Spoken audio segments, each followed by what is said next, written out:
In today's tutorial, I'm going to show you guys how to see a list of all audio devices that are presently installed on your Toshiba laptop, traditional desktop, or tablet computer. So this should hopefully be a pretty straightforward process, guys. And without further ado, let's go ahead and jump straight into it. So all I have to do is open up the search menu and search for settings. Best result, should come back with settings. Go ahead and open that up. On the left panel, select System, and then on the right side, you want to go down and select Sound.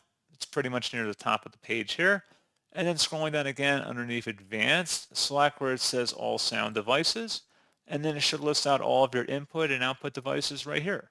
So, as always, thank you guys for watching this brief tutorial. I do hope that I was able to help you out, and I do look forward to catching you all in the next tutorial. Goodbye.